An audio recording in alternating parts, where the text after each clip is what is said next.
नमस्कार मित्रों, history research point में आप सभी का स्वागत है।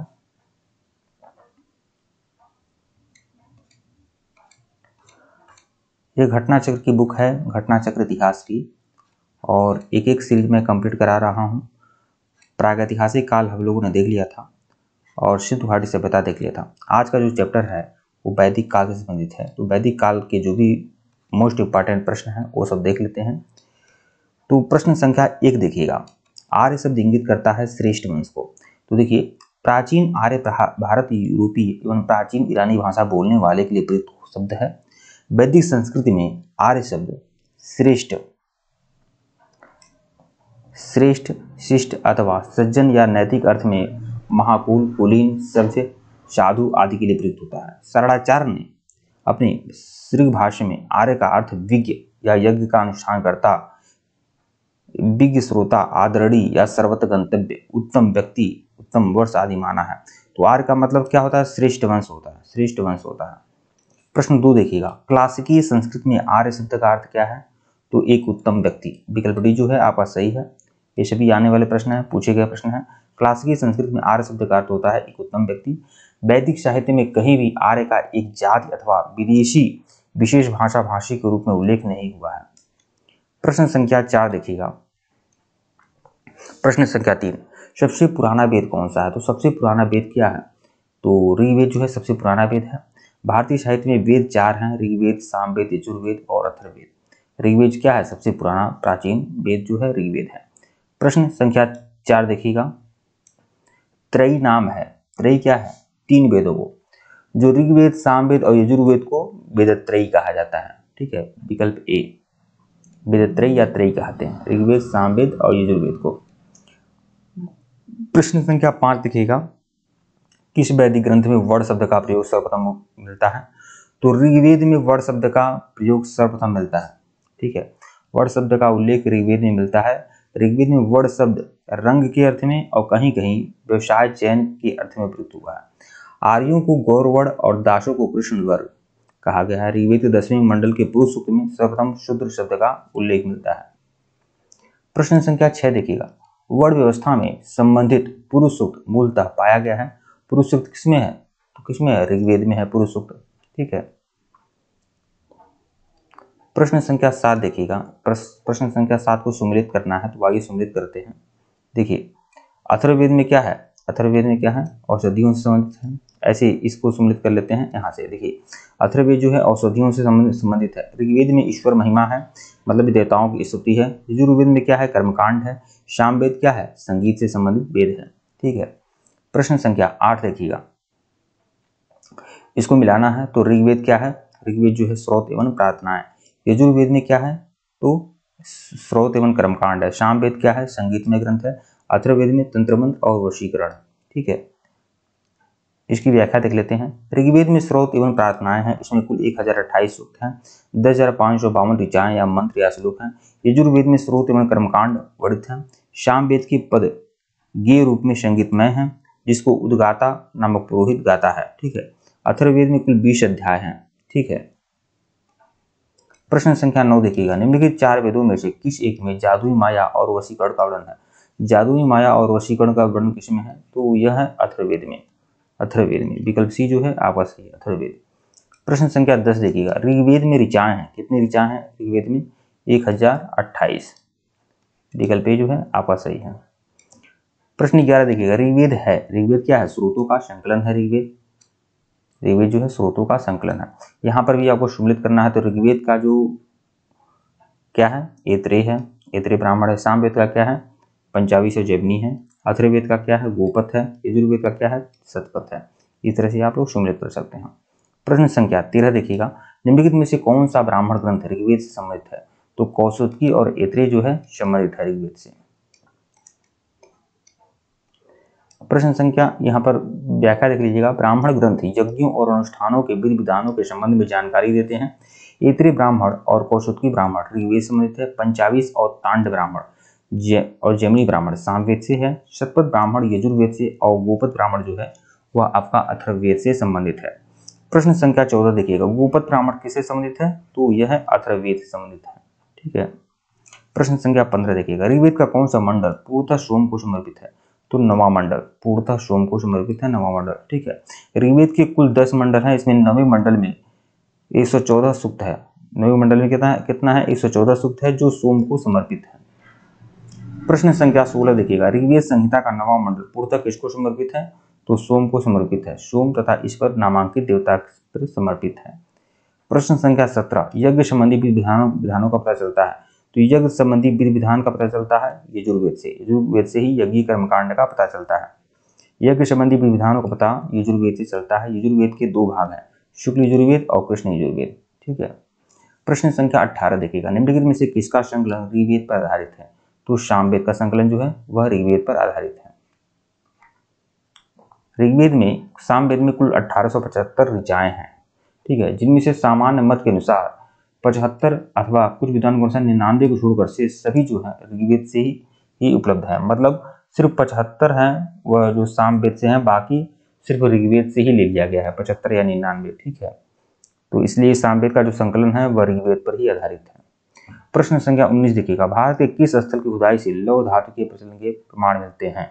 तो अतरंजी खेड़ा से। अहिछत्र, अतरंजी खेड़ा, आलमगीरपुर, मथुरा, रोपड़, श्रावस्ती, काम्पिल्य आदि स्थानों की खुदाई से लौह युगीन संस्कृति के अवशेष प्राप्त हुए हैं। अतरंजी खेड़ा से लौह धातु मल और धातु शोधन में प्रयुक्त होने वाली भट्टी मिली है, जिसे यह संकेत मिलता है कि यहाँ लौह धातु को गलाने का कार्य स्थानीय रूप से होता था। प्रश्न संख्या 20 देखिएगा, उपनिषद पुस्तकें हैं। उपनिषद पुस्तकें क्या है? दर्शन से संबंधित है उपनिषद पुस्तकें। ठीक है, प्रश्न संख्या 21 देखिएगा, उपनिषदों का मुख्य विषय क्या है? उपनिषदों का मुख्य विषय जो है वो आपका दर्शन है, दर्शन। प्रश्न संख्या 22, निम्नलिखित में से किस एक वैदिक साहित्य में मोक्ष की चर्चा है? मोक्ष की चर्चा किसमें है? ऋग्वेद में है, परवर्ती संहिताएं में है, ब्राह्मण में, उपनिषद में है। तो उपनिषद में है। ठीक है, उपनिषद में है। वेदों में मोक्ष शब्द प्रयुक्त नहीं हुआ है, उपनिषदों में प्रथम बार मोक्ष की चर्चा मिलती है। यह शब्द श्वेताश्वर उपनिषद में पहली बार आया है। तो मोक्ष का उल्लेख किसमें आया है? श्वेताश्वर उपनिषद में सबसे पहली बार आया है। प्रश्न संख्या 23 देखिएगा, आध्यात्म ज्ञान के विषय में नचिकेता और यम का जो संवाद है यह किस उपनिषद में है? तो कठोपनिषद में है। कठोपनिषद में, कठोपनिषद में यम और नचिकेता का संवाद उल्लेखित है। इसमें आचार्य यम ने नचिकेता को उपदेश दिया था कि न इस आत्मा का कभी जन्म होता है न कभी मृत्यु होती है, यह अजन्मा, नित्य और शाश्वत है। कठोपनिषद कृष्ण यजुर्वेद का उपनिषद है। प्रश्न संख्या 24 देखिएगा, नचिकेता आख्यान का उल्लेख है। नचिकेता आख्यान का उल्लेख किसमें है? तो यह आपका कठोपनिषद में है, कठोपनिषद में। प्रश्न संख्या 25 देखिएगा, उपनिषद काल के राजा अश्वपति शासक थे। कहाँ के शासक थे? कैकेय के। उपनिषद में वर्णित राजाओं में विदेह के राजा जनक, पांचाल के राजा प्रवाहर जाबाली, कैकेय के अश्वपति और काशी के थे अजातशत्रु। प्रश्न संख्या 26 देखिएगा, निम्नलिखित में से वैदिक संहिताओं का क्रम क्या है? तो वैदिक संहिताओं का क्रम है वैदिक संहिताएं, फिर आपका ब्राह्मण, फिर आर्यक, फिर उपनिषद। इस तरह से आपका क्रम है इसका। प्रश्न संख्या 27 देखिएगा, आरंभिक वैदिक साहित्य में सर्वाधिक वर्णित नदी, तो सबसे ज्यादा वर्णन किस नदी का हुआ है? तो सिंधु नदी का वर्णन सबसे ज्यादा बार हुआ है। और सबसे पवित्र नदी कौन सा माना गया है? तो सरस्वती नदी। तो देखिए, सिंधु नदी का उल्लेख ऋग्वेद में सर्वाधिक महत्व था, इसी कारण इसका उल्लेख ऋग्वेद में सबसे ज्यादा बार हुआ है। सिंधु नदी को इसके आर्थिक महत्व के कारण हिरण्यनी कहा जाता है। तो सिंधु नदी का बहुत ही ज्यादा महत्व था, आर्थिक महत्व था, इसीलिए इसको हिरण्यनी भी कहा जाता था। वैदिक नदी अश्किनी का पहचान निम्नलिखित नदियों में से किस एक के साथ किया गया है? तो अश्किनी कहा जाता था चेनाब नदी को। विकल्प सी, वैदिक नदी अश्किनी की पहचान चेनाब नदी से की जाती थी। प्रश्न 29, ऋग्वेद में निम्नलिखित किन नदियों का उल्लेख अफगानिस्तान के साथ आर्यों के संबंध का सूचक है? तो कुभा और कुर्मो। ऋग्वेद में उल्लेखित कुभा काबुल और कुर्मो कुर्रम, गोमती गोमल, सुवास्त जो है स्वार नदी अफगानिस्तान में बहती थी। इस नदी की से स्पष्ट होता है कि आर्यों का अफगानिस्तान के साथ गहन संबंध था। प्रश्न 30 देखिएगा, वैदिक नदी कुभा का स्थान कहाँ निर्धारित होता है? तो अफगानिस्तान। यहाँ पर आपको मिलान करना है। तो कुभा जो नदी है काबुल है, पुरुषोड़ी नदी का आधुनिक नाम क्या है? तो रावी नदी है, शदानीरा, गंडक, सूत्रदी, सतलज। इस तरह से आप लोग सम्मिलित कर सकते हैं। कुभा काबुल, पुरुषोड़ी राबू, शदानीरा गंडक, सूत्रदी कहाँ है? सतलज। प्रश्न 32 देखिएगा, निम्नलिखित में से कौन सी प्रथा चतुष्टय विद्योत्तर काल में प्रचलित हुई है? चतुष्टय विद्योत्तर काल में कौन सी प्रथा प्रचलित है? धर्म, अर्थ, काम, मोक्ष। ठीक है, ब्राह्मण, ब्रह्मचर्य, गृहस्थ, वानप्रस्थ, संन्यास। ठीक है, ये दोनों प्रथाएं थीं। चार पुरुषार्थ धर्म अर्थ काम मोक्ष की धारणा वैदिक काल में नहीं थी। मोक्ष की धारणा पहली बार उपनिषद काल से आई। इसी प्रकार आश्रम व्यवस्था, ब्रह्मचर्य, गृहस्थ, वानप्रस्थ, संन्यास का प्रचलन वैदिकोत्तर काल में हुआ। मतलब यह दो प्रथाएं जो हैं यह वैदिक काल के बाद आई हैं। ठीक है। प्रश्न 33 देखिएगा, धर्म और रीत भारत की प्राचीन वैदिक सभ्यता के एक केंद्रीय विचार को चिन्हित करते हैं। इस संदर्भ में निम्नलिखित कथनों पर विचार करना है, तो विचार करिए। धर्म व्यक्ति के दायित्वों एवं स्वयं का दूसरे के प्रति व्यक्तिगत कर्तव्यों की संकल्पना थी। रीत मूलभूत नैतिक विधान था जो सृष्टि और उसमें अंतर्निहित सारे तत्वों के क्रियाकलापों को संचालित करता था। तो दोनों बातें सही हैं। प्रश्नगत दोनों कथन भारत की प्राचीन सभ्यता के संदर्भ में सही है, अतः सही विकल्प सी होगा। वरुण देवता को वैदिक सभ्यता में नैतिक व्यवस्था का प्रधान माना जाता है, इसी कारण उन्हें ऋतस्य उपाधि कहा जाता था। प्रश्न 24 देखिएगा, भारतीय संस्कृति के अंतर्गत ऋत का आशय क्या होता है? ऋत का मतलब होता है प्राकृतिक नियम। प्राकृतिक नियम। ऋग्वेद में हमें धर्म के अतिरिक्त दूसरा शब्द ऋत मिलता है। सभी देवताओं से संबद्ध ऋत विश्व की नैतिक एवं भौतिक व्यवस्था से माना जाता है। ऋग्वेद में इसका वर्णन है, सृष्टि की आदि में सर्वप्रथम ऋत की उत्पत्ति हुई है। ऋत के द्वारा विश्व में सुव्यवस्था तथा प्रतिष्ठा स्थापित होती है। यह विश्व की व्यवस्था का नियामक है। प्रश्न 35 देखिएगा, निम्नलिखित वैदिक देवताओं में किस में उनका पुरोहित कहा जाता है? तो निम्नलिखित वैदिक देवताओं में किसको पुरोहित माना जाता है? तो बृहस्पति को। ठीक है। प्रश्न 36 देखिएगा, निम्नलिखित में से कौन सी ब्रह्मवादिनी थी जिसने कुछ मंत्रों की रचना की थी? तो लोपामुद्रा जो थी अगस्त ऋषि की पत्नी थी। ऐसा माना जाता है कि कुछ वैदिक मंत्रों की रचना लोपामुद्रा ने भी किया था। तो वैदिक साहित्य में कुछ ऐसी विदेशी स्त्रियों का उल्लेख मिलता है जिन्होंने वेद मंत्रों की रचना की थी, जैसे अपाला, घोषा, विश्वारा, लोपामुद्रा। ठीक है, लोपामुद्रा जो थी अगस्त ऋषि की पत्नी थी। प्रश्न 27 देखिएगा, वैदिक काल में निष्क शब्द का प्रयोग एक आभूषण के लिए किया जाता था, किंतु परवर्ती काल में इसका प्रयोग किस अर्थ में हुआ? देखिए, शुरुआती दौर में जो निष्क होता था आभूषण होता था, लेकिन बाद में क्या हुआ, इसे एक सिक्के के रूप में प्रयोग किया जाने लगा। वैदिक काल में सोने के हार को निष्क कहा जाता था। निष्क के प्रयोग ने आने वाले समय में सिक्कों के व्यवहार के मार्ग का प्रशस्त कर दिया। प्रश्न 38 देखिएगा, वैदिक काल में निष्क किस अंग का आभूषण था? तो किस अंग का आभूषण था? तो गले का आभूषण था। वैदिक काल में निष्क गले का में पहना जाने वाला एक प्रकार का हार था। साथ ही निष्क वैदिक काल में विनिमय का एक अच्छा माध्यम भी था।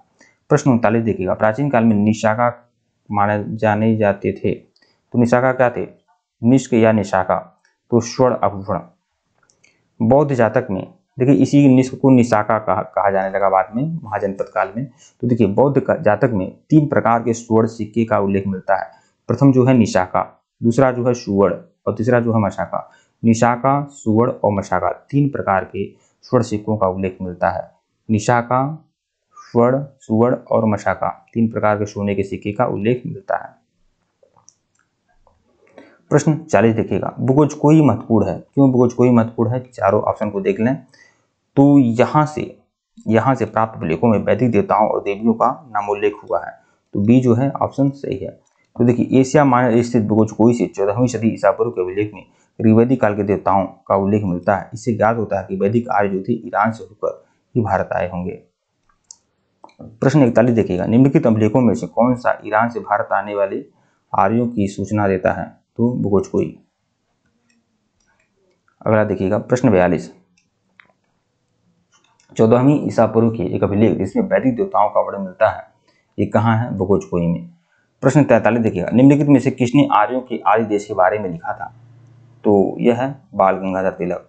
बाल गंगाधर तिलक ने आर्यों के आदि देश के बारे में लिखा था। तिलक ने मत व्यक्त किया कि आर्यों का आदि देश उत्तरी ध्रुव है। देखिए बाल गंगाधर तिलक ने एक पुस्तक लिखा था, द आर्कटिक ऑफ आर्यंस। ठीक है, the Arctic home of Aryans. यह पुस्तक थी बाल गंगाधर तिलक की, जिसमें उन्होंने माना था कि आर्यों का जो निवास स्थान था वह उत्तरी ध्रुव था। प्रश्न 44 देखिएगा, जिस ग्रंथ में पुरुष मेध का उल्लेख हुआ है वह है? तो पुरुष मेध का उल्लेख किसमें है? तो शतपथ ब्राह्मण में पुरुष मेध का उल्लेख हुआ है।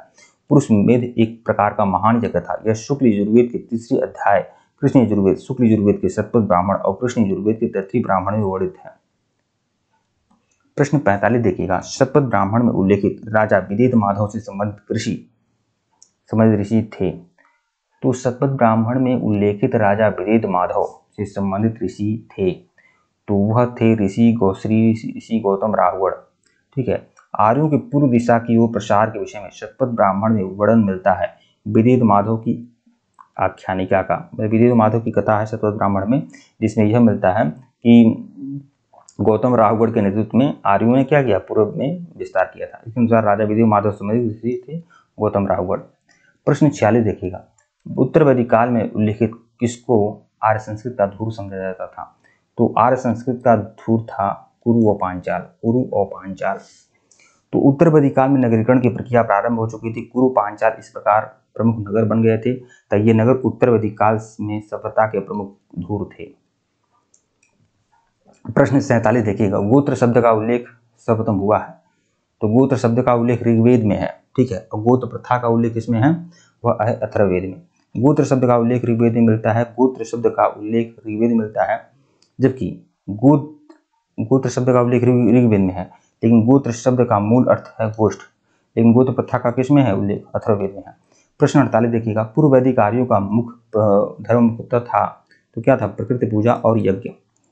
प्रकृति पूजा और यज्ञ पूर्व वैदिक काल में जो लोग थे उनका प्रमुख धर्म क्या था? प्रकृति पूजा और यज्ञ। पूर्व वैदिक आर्यों का धर्म मुख्यतः प्रकृति पूजा और यज्ञ पर आधारित था। भक्ति एवं मूर्ति पूजा का उदय मौर्योत्तर काल में हुआ था।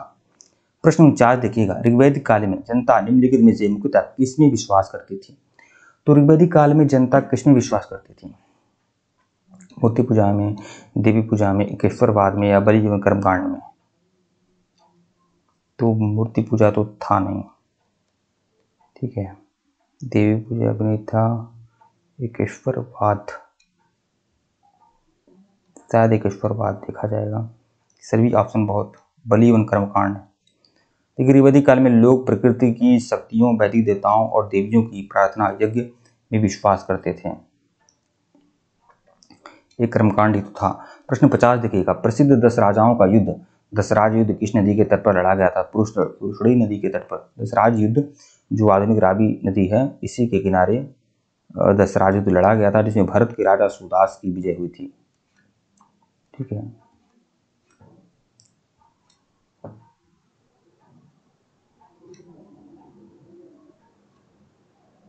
प्रश्न 51 देखिएगा, निम्नलिखित में से प्रसिद्ध 10 राजाओं का युद्ध किस नदी के किनारे लड़ा गया था? तो पुरुषड़ी नदी के किनारे लड़ा गया था। प्रश्न 52, निम्नलिखित में से किस नदी को ऋग्वेद में माध्यतमा, देवीतमा और नदीतमा कहा गया है? सरस्वती नदी को। ठीक है। माध्यतमा, देवीतमा और नदीतमा कहा गया है सरस्वती नदी को। प्रश्न 53 देखिएगा, उस जनजाति का नाम बताइए जो ऋग्वैदिक आर्यों के पंचजन से संबंधित नहीं है। तो यही कीकट जो है संबंधित नहीं है। ठीक है। कौन संबंधित थे? तो अनु, पुरु, तुरु, यदु, दुह ये जो थे संबंधित थे। प्रश्न 54, प्राचीन काल में आर्यों के जीविकोपार्जन का मुख्य साधन क्या था? तो कृषि था। आर्य संस्कृति मूलतः पशुपालक और कृषक संस्कृति रही है। ऋग्वेद में कई मंत्रों में कृषि और उसके कार्यकलापों का वर्णन किया गया है। अच्छी कृषि के लिए वर्षा की कामना की गई है। पशुओं को चराने और पालने के लिए अनेक स्थानों पर वर्णन है। उत्तर वैदिक काल में कृषि प्रधान संस्कृति ही था। ठीक है। प्रश्न 55 देखिएगा, ऋग्वेद में उल्लेखित यौ शब्द किस कृषि उत्पाद हेतु प्रयुक्त किया गया है? यौ जो है क्या है? जौ है। ऋग्वेद में उल्लेखित यौ शब्द का उल्लेख किसमें है? जौ के रूप में किया जाता है यौ शब्द का उल्लेख। ब्रीही जो है क्या है? चावल है। मूंग क्या है? मूंग है। यौ जो है जौ है। ईख क्या है? गन्ना है। प्रश्न 57 देखिएगा, निम्नलिखित में से पड़ी किस वर्ग के नागरिक थे? पड़ी जो थे व्यापारी होते थे। व्यापार वाणिज्य मूलतः पड़ी लोग करते थे। ऋग्वेद में पड़ी शब्द का उल्लेख कई स्थानों पर हुआ है। पड़ी जो होते थे वह ऋण देते थे, ब्याज बहुत अधिक लेते थे। ठीक है। व्यापारी भी थे पड़ी और क्या करते? ब्याज भी लेते थे। प्रश्न 58, वैदिक काल में प्रचलित लोकप्रिय शासन प्रणाली थी? तो वंश परंपरागत राजतंत्र। वैदिक काल में वंश परंपरागत राजतंत्र था। वैदिक काल में प्रचलित लोकप्रिय शासन प्रणाली वंश परंपरागत राजतंत्र था, यद्यपि जनता द्वारा चुनाव के भी कुछ उदाहरण मिलते हैं। प्रश्न 59 देखिएगा, वैदिक कालीन सभा क्या थी? मंत्रिपरिषद थी। वैदिक कालीन जो सभा थी वह एक मंत्रिपरिषद हुआ करती थी। वैदिक काल में सभा और समिति नामक दो संस्थाएं राजा की निरंकुशता पर नियंत्रण रखती थी। संभवतः सभा कुलीन एवं वृद्ध मनुष्यों की संस्था थी, जिसमें उच्च कुल से उत्पन्न व्यक्ति ही भाग ले सकते थे। प्रश्न 60 देखिएगा, किस वेद में सभा और समिति प्रजापति की दो पुत्रियां कहा गया है? तो वो कहा गया है अथर्ववेद में। सभा और समिति को प्रजापति की दो पुत्रियां कहा गया है अथर्ववेद में। प्रश्न 61 देखिएगा, ऋग्वैदिक जनसभा जो न्यायिक कार्यों से संबंधित थी वो क्या थी? सभा। ऋग्वैदिक जनसभा जो न्यायिक कार्यों से संबंधित होती थी वह सभा होती थी। सभा, समिति और विद्वत ऋग्वैदिक कालीन जनतांत्रिक संस्थाएं थी। इस संस्थाओं में सभा न्यायिक कार्यों से संबंधित थी। ऋग्वेद में सभा का उल्लेख कितनी बार हुआ है? 8 बार हुआ है। प्रश्न 62, आयुर्वेद अर्थात जीवन का विज्ञान का उल्लेख किसमें है? तो आयुर्वेद का उल्लेख किसमें है? अथर्ववेद में है। अथर्ववेद में सामान्य मनुष्यों के विचारों और विश्वासों का विवरण मिलता है। इसमें विविध विषयों जैसे रोग निवारण, समन्वय, राजभक्ति, विवाह और प्रणय गीतों आदि का भी वर्णन मिलता है। प्रश्न 63 देखिएगा, ऋग्वैदिक धर्म क्या था? बहुदेववादी था। बहुदेववादी। ऋग्वेद में हमें प्रथम दृष्टया बहुदेववाद के दर्शन मिलते हैं। आर्य विभिन्न देवताओं के अस्तित्व में विश्वास करते थे। मुख्यतः अनेक देवता जो थे वह 3 वर्ग थे: आकाश के देवता, हिंदुस्तान आकाश के देवता, अंतरिक्ष के देवता और पृथ्वी के देवता। इन देवताओं की स्तुति करते समय वैदिक ऋषि जब जिस देवता की स्तुति करते थे उसे ही प्रमुख या सर्वश्रेष्ठ देवता कहते थे। इसे ऐक्यित्ववाद भी कहा जाता है। इसके अलावा ऋग्वेद में एक सत विप्रा बद्रा बहुमति कहकर एक ईश्वरवाद में भी समर्थन की बात की गई है। प्रश्न 64, ऋग्वैदिक सूक्त समर्पित थे। ऋग्वैदिक जो सूत्र थे सर्वाधिक किसको समर्पित थे? इंद्र को समर्पित थे। ऋग्वेद में इंद्र का सूक्त सर्वाधिक प्रतापी देवता माना गया है। इनका उल्लेख कितनी बार हुआ है? 250 बार हुआ है। ये ऋग्वैदिक काल में सर्वाधिक लोकप्रिय देवता थे। इंद्र को आर्यों का युद्ध नेता या वर्षा का देवता कहा जाता है। अग्नि का उल्लेख कितनी बार हुआ है? 200 बार हुआ है। ठीक है। प्रश्न 65 देखिएगा, निम्नलिखित में से किसे ऋग्वेद में युद्ध देवता कहा गया है? तो ये कहा गया इंद्र को। प्रश्न 66 देखिएगा, ऋग्वेद में सर्वाधिक संख्या में मंत्र संबंधित हैं तो किसे समर्पित हैं? सर्वाधिक संख्या में मंत्र हैं। सबसे ज्यादा मंत्र है इंद्र को समर्पित, उसके बाद अग्नि को। ठीक है। ऋग्वेद में सर्वाधिक मंत्र जो है इंद्र को समर्पित हैं, किंतु यह इस प्रश्न के विकल्प नहीं है, अतः अग्नि को समर्पित हैं। 200 मंत्र अग्नि को समर्पित थे। प्रश्न 67 देखिएगा, वैदिक देवता इंद्र के विषय में निम्नलिखित कथनों पर विचार करना है तो इन्हें झंझावात का देवता कहा गया है। पापियों को दंड देता था, नैतिक व्यवस्था का संरक्षक था, वर्षा का देवता था। एक वर्षा का देवता थे और प्लस झंझावात के भी देवता थे। तो 1 और 4 होना चाहिए। 1 और 4 सही है। देखिए, ऋग्वेद में इंद्र का वर्णन सर्वाधिक प्रतापी देवता के रूप में किया गया है, जिनके 250 सूक्त हैं। ये ऋग्वैदिक काल में सर्वाधिक लोकप्रिय देवता थे। इंद्र को आर्यों का युद्ध नेता, वर्षा, आंधी, तूफान का देवता भी माना जाता है। इंद्र को वृत्तासुर हंता, पुराभिद यानी किलों को भेजने वाला, सोमापा यानी सोम का पान करने वाला, शतकृति मतलब 100 शक्तियों का स्वामी भी माना जाता है। प्रश्न 68 देखिएगा, 68 देखिएगा, निम्नलिखित में से पूर्व वैदिक आर्यों का सर्वाधिक लोकप्रिय देवता कौन था? तो इंद्र। प्रश्न 69, वैदिक देवमंडल में निम्नलिखित में कौन सा देवता युद्ध का देवता था? तो इंद्र। ऋग्वैदिक आर्यों के सबसे महत्वपूर्ण देवता इंद्र थे। उन्हें ऋग्वेद में विभिन्न नामों से पुकारा गया है। उन्हें पुरंदर तथा किलों को तोड़ने वाला कहा गया है। ये युद्ध नेता के रूप में विचित्रित थे। इंद्र को वृत्तासुर हंता और पुराभिद मतलब को किला को भेजने वाला, सोमापा, शतकृति, मधवान आदि कहा गया है। प्रश्न 70 देखिएगा, 800 से 600 ईसा पूर्व का काल किस युग से जुड़ा हुआ है? तो ब्राह्मण युग से जुड़ा हुआ है। 800 से 600 ईसा पूर्व का जो काल है वो ब्राह्मण युग से जुड़ा हुआ है। 800 से 600 ईसा पूर्व का काल ब्राह्मण ग्रंथों के पठन से संबंधित जुड़ा हुआ है। 7वीं और 6वीं सदी के बीच तीसरी शताब्दी में इसका समय क्या था? सूत्रकाल था। प्रश्न 71 देखिएगा, गायत्री मंत्र किस पुस्तक में मिलता है? गायत्री मंत्र जो है वह ऋग्वेद में मिलता है। गायत्री मंत्र किसमें है? वह ऋग्वेद में है। गायत्री मंत्र ऋग्वेद में मिलता है। इसकी रचनाकार विश्वामित्र हैं। यह सविता को समर्पित है। यह मंत्र ऋग्वेद के तीसरे मंडल में है। प्रश्न 72, गायत्री मंत्र के नाम से प्रसिद्ध मंत्र सर्वप्रथम किस ग्रंथ में मिलता है? तो यह ऋग्वेद में है। गायत्री मंत्र जो है ऋग्वेद में है। प्रश्न 73 देखिएगा, गायत्री मंत्र की रचना किसने की थी? गायत्री मंत्र की रचना किसने की थी? तो विश्वामित्र ने की थी। प्रश्न 74, सर्ग, प्रतिसर्ग, वंश, मनवंतर, वंशानुचरित संकेतक है पुराणों से। तो पुराणों में 5 प्रकार के विषयों का वर्णन संभवतः इस प्रकार है कि सर्ग, प्रतिसर्ग, वंश, मनवंतर और वंशानुचरित। सर्ग बीज अथवा आदि सृष्टि का पुराण है। प्रतिसर्ग प्रलय के बाद की पुनर्सृष्टि को कहते हैं। वंश में देवताओं और स्त्रियों के संरक्षक कहते हैं। मनवंतर कल्प के महायुगों का वर्णन है। पुराणों की संख्या कितनी है? तो पुराणों की संख्या 18 है। पुराणों की संख्या 18 है। इसकी रचना लोमहर्ष ऋषि और उसके पुत्र घोषणा ने की थी। प्रश्न 76, श्रीमद् भगवद गीता मौलिक रूप से किस भाषा में लिखी गई थी? तो वह संस्कृत में लिखी गई थी। श्रीमद् भगवद गीता मौलिक रूप से संस्कृत भाषा में लिखी गई थी। यह प्राचीन धार्मिक ग्रंथ महाभारत का ही एक भाग है। प्रश्न 77, महाभारत मूलतः किस रूप में लिखा गया है? तो महाभारत जो है मूलतः जय संहिता के रूप में लिखा गया है। महाभारत के प्राचीन रचना का जो है 8800 श्लोक थे। पहले 8800 थे, तब उसे क्या कहा जाता था? जय संहिता कहा जाता था।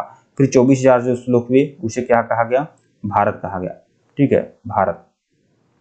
और उसके बाद जब 1,00,000 श्लोक हो गए तो उसे सतसहस्त्र संहिता कहा जाने लगा।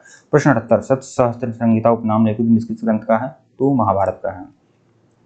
प्रश्न 79 देखिएगा, हिंदू पौराणिक कथा के अनुसार समुद्र मंथन हेतु किस सर्प की रस्सी बनाई गई थी? तो वासुकी। हिंदू पौराणिक कथा के अनुसार समुद्र मंथन हेतु मथनी के रूप में किसका प्रयोग किया गया था? मदराचल पर्वत, और रस्सी के रूप में वासुकी का। प्रश्न 80 देखिएगा, किस काल में अछूत की धारणा स्पष्ट रूप से परिलक्षित हुई थी? उत्तर वैदिक काल में। ये धर्मशास्त्र काल में।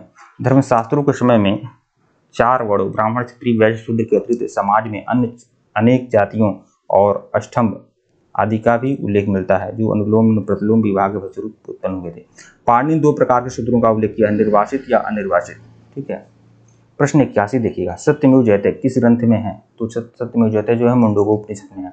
सत्यमेव जयते मुंडकोपनिषद से लिया गया है, जिसका अर्थ होता है सत्य की ही विजय होती है। भारत के राज्य पर अंकित है। प्रश्न 82, सत्यमेव जयते कहाँ से लिया गया है? तो मुंडकोपनिषद से लिया गया है। प्रश्न 83 देखिएगा, भारतीय प्रतीक पर उत्तुड़ सत्यमेव जयते लिया गया है मुंडकोपनिषद से। प्रश्न 84, तमसो मा ज्योतिर्गमय कहाँ से लिया गया है? तो तमसो मा ज्योतिर्गमय लिया गया है उपनिषदों से। तमसो मा ज्योतिर्गमय बृहदारण्यक उपनिषद से लिया गया है। बृहदारण्यक उपनिषद से लिया गया है। प्रश्न 85 देखिएगा, किस उपनिषद का शाब्दिक अर्थ होता है श्वेत घोड़ा? मतलब श्वेताश्वर उपनिषद का। श्वेताश्वर उपनिषद का होता है। उपनिषद का शाब्दिक होता है श्वेत घोड़ा, श्वेताश्वर उपनिषद कहा जाता है। प्रश्न 86, सत्यकाम जवाल की कथा जो अनब्याही मां होने के लांछन को चुनौती देता है उल्लेखित है, तो किसके द्वारा उल्लेखित है? छांदोग्य उपनिषद में यह कहानी जो है उल्लेखित है। सत्यकाम जवाल महर्षि गौतम के शिष्य थे, उनकी माता का नाम जवाला था। सत्यकाम जवाल की कथा जो अनब्याही मां होने के लांछन को चुनौती देता है, उसमें इस कथा का वर्णन किसमें है? छांदोग्य उपनिषद में उल्लेख है इसका। प्रश्न 87, ऋग्वेद की मूल लिपि क्या थी? तो ब्राह्मी थी। ऋग्वेद की मूल लिपि है ब्राह्मी। ऋग्वेद में 10 मंडल हैं, 1028 सूक्त हैं। प्रश्न 88, वैदिक कर्मकांड में होता किसे कहा जाता था? तो ऋग्वेद से। वैदिक कर्मकांड के जो होते थे वह ऋग्वेद के ही आचार्य थे। प्रश्न 89 देखिएगा, अवेस्ता और ऋग्वेद में समानता है। अवेस्ता किस क्षेत्र से संबंधित था? ईरान से। अवेस्ता और ऋग्वेद दोनों भाषाई समानता के कारण आर्यों की सभ्यता से संबंधित माने जाते हैं। प्रश्न 90 देखिएगा, वैदिक काल में किस जानवर को अवगण्या कहा जाता है? तो गाय को। वैदिक काल में गाय को अवगण्या माना जाता है। गाय की हत्या अथवा उसे घायल करने वाले व्यक्ति को मृत्युदंड या देश निकाला की व्यवस्था थी। प्रश्न 91 देखिएगा, ऋग्वेद में अघन्या का प्रयोग हुआ है गाय के लिए। प्रश्न 92, ऋग्वेद में कई परिच्छेदों में प्रयुक्त अघन्य शब्द संदर्भित है गाय के लिए। प्रश्न 93 देखिएगा, ऋग्वेद कालीन आर्यों और सिंधु घाटी सभ्यता के लोगों की संस्कृति के बीच अंतर संबंध में निम्नलिखित कथनों में से कौन सा कथन सही है? तो देखिए, ऋग्वैदिक कालीन आर्य कवच और शिरस्त्राण का प्रयोग करते थे, जबकि सिंधु घाटी सभ्यता के लोगों को इसका साक्ष्य नहीं मिलता है। बिल्कुल ये सही है। ऋग्वैदिक कालीन आर्यों को स्वर्ण, चांदी और तांबा का ज्ञान था, जबकि सिंधु घाटी के लोगों को केवल तांबा और लोहे का ज्ञान था। ये तो सही नहीं है, सिंधु घाटी सभ्यता के लोगों को लोहे का ज्ञान नहीं था। ऋग्वैदिक कालीन आर्यों ने घोड़ों को पालतू बना लिया था, जबकि इस बात का कोई साक्ष्य नहीं है कि सिंधु घाटी सभ्यता के लोग इस पशु को जानते हैं। ये भी तो गलत है भाई, घोड़े का साक्ष्य तो मिला हुआ है भाई, तो केवल एक ही सही होगा, केवल एक। ठीक है, ये आप पूरा पढ़ लीजिएगा। ऋग्वेद में कवच का उल्लेख है, जबकि ऋग्वेद कालीन आर्यों लौह और स्वर्ण से निर्मित कवच और शिरस्त्राण का प्रयोग करते थे, जबकि सिंधु सभ्यता के लोगों में इसके उपयोग का कोई साक्ष्य प्राप्त नहीं होता है। ये पूरा पढ़ लीजिएगा, पूरा वही दिया हुआ है। प्रश्न 94 देखिएगा, ऋग्वैदिक काल के प्रारंभ में निम्नलिखित में से किस महत्वपूर्ण मूल्यवान संपत्ति समझा जाता था? गाय को। ऋग्वैदिक काल के प्रारंभ में गाय को महत्वपूर्ण संपत्ति समझा जाता था। इस काल में गाय मुख्यतः विनिमय का माध्यम होती थी। ऋग्वेद में कुछ सूक्तें जो हैं गाय को समर्पित हैं। इसको मिलान करना है तो सिंधु घाटी सभ्यता क्या है? नगरीय सभ्यता है। उत्तर वैदिक समाज क्या था? चारागाही था। ऋग्वैदिक कालीन समाज क्या था? कृषक था। मध्यकाल क्या था? जमींदार था। यहाँ देखना होगा, ऋग्वैदिक काल शायद चारागाह था, उत्तर वैदिक काल जो था कृषक था, ऐसे होना चाहिए मेरे हिसाब से। वही है। ठीक है। प्रश्न 96 देखिएगा, प्राचीन भारतीय समाज के प्रसंग में निम्नलिखित शब्दों में से कौन सा शब्द शीर्ष 3 वर्गों के नहीं है? कुल, वंश, गोत्र एक ही बात है, कोष जो है अलग है। प्राचीन भारतीय समाज के संदर्भ में कुल, पीस, ये से कुछ भी, कोष परिवार से, नौकर, भंडार से संबंधित है। प्रश्न 97 देखिएगा, संस्कारों की संख्या कितनी है? संस्कार की संख्या जो है 16 है। संसार का शाब्दिक अर्थ होता है परिशुद्धता, शुद्धता या पवित्रता। गौतम धर्मसूत्र में 40 संस्कार बताए गए हैं। मनु ने गर्भाधान से लेकर मृत्यु पर्यंत 13 संस्कार बताए हैं। बाद की स्मृतियों में कितनी संख्या बताई गई है? 16। ये आता है कि गौतम सूत्र में कितने संस्कार बताए गए हैं? तो 40, ध्यान रखिएगा। प्रश्न 98, जीविकोपार्जन हेतु वेद वेदांग पढ़ने वाले जो अध्यापक होते थे उन्हें क्या कहा जाता था? तो उपाध्याय। वैदिक काल में जीविकोपार्जन हेतु वेद वेदांग पढ़ने वाले अध्यापक जो होते थे उपाध्याय कहलाते थे। आचार्य गुरुकुल की स्थापना करके अपने शिष्यों को पढ़ाता था, तब उसे कोई फीस नहीं लेता था, किंतु शिष्य के द्वारा ही दी गई दक्षिणा ही वह स्वीकार करता था। ठीक है मित्रों, वीडियो को लाइक और चैनल को सब्सक्राइब करेगा। टेलीग्राम बिल्कुल ज्वाइन करेगा, लिंक डिस्क्रिप्शन में दिया गया है। अगर इसके पहले का वीडियो नहीं देखे हैं तो प्लेलिस्ट में जाइएगा, घटना चक्र हिस्ट्री के नाम से प्लेलिस्ट बनी हुई है, प्लेलिस्ट में जाइएगा, सभी वीडियो को देखिएगा। धन्यवाद आप लोग को।